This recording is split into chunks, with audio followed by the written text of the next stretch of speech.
Comandantul șef al forțelor armate ale Ucrainei, general-colonelul Oleksandr Syrskyi, împreună cu ministrul apărării al Ucrainei, Rustem Umerov, au efectuat o călătorie de lucru la unitățile militare care apără zonele Avdiivka și Kupiansk.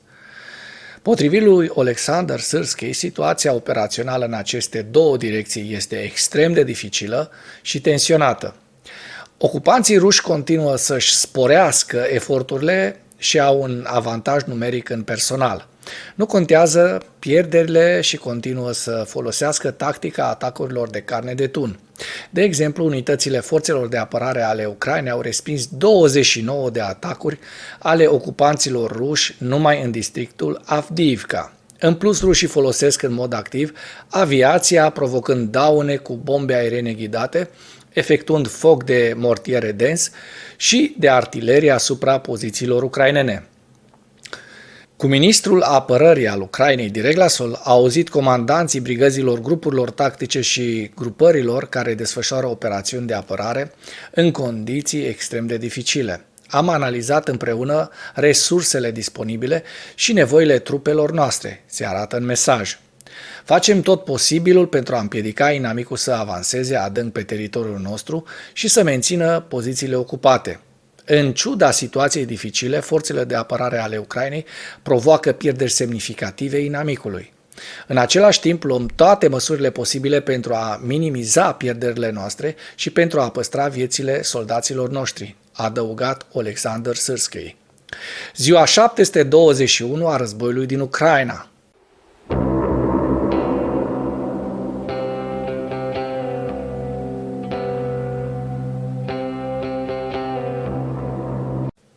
Potrivit statului major al forțelor armate ale Ucrainei, în dimineața zilei de 14 februarie 2024, pierderile totale în lupta ale Rusiei de la începutul ofensivei pe scară largă asupra Ucrainei din 24 februarie 2022 se ridică la aproximativ 398.140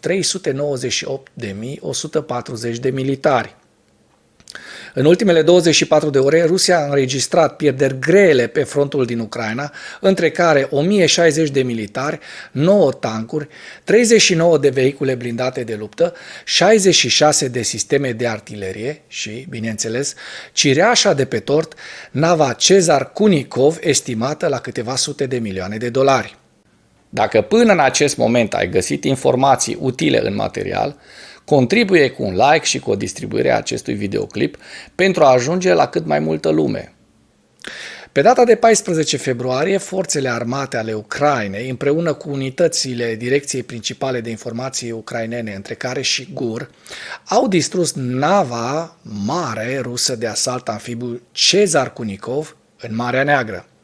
La momentul atacului, nava se afla în apele teritoriale ale Ucrainei, lângă Alupka.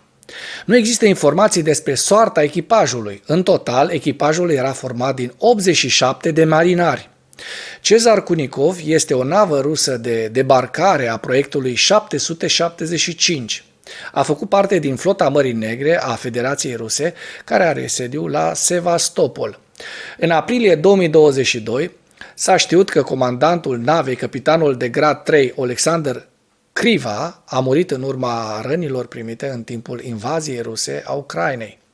Este simbolic că tot pe 14 februarie, dar în 1943, a murit ofițerul sovietic Cezar Kunikov, în cinstea căruia a fost numită nava.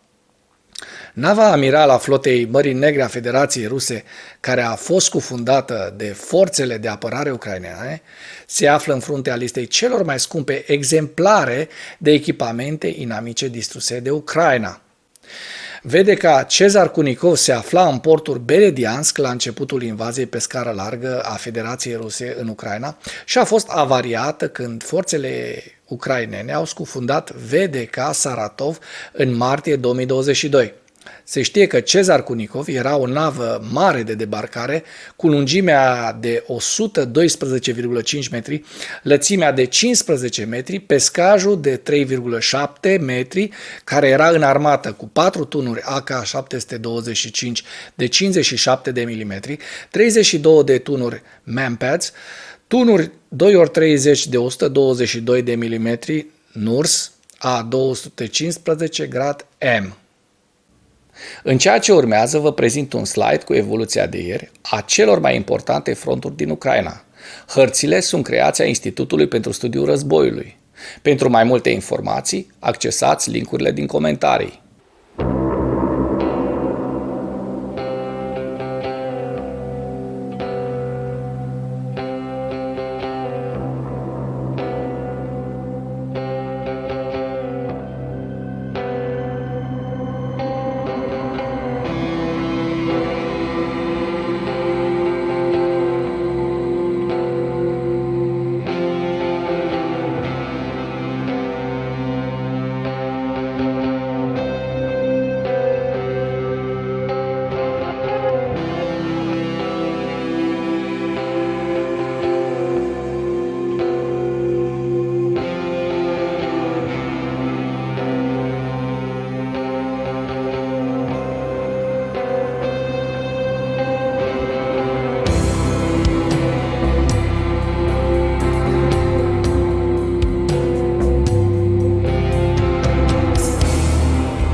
Mulțumesc pentru vizionare. Dacă vrei să susții acest canal, abonează-te la Animatura. Apreciez mult asta.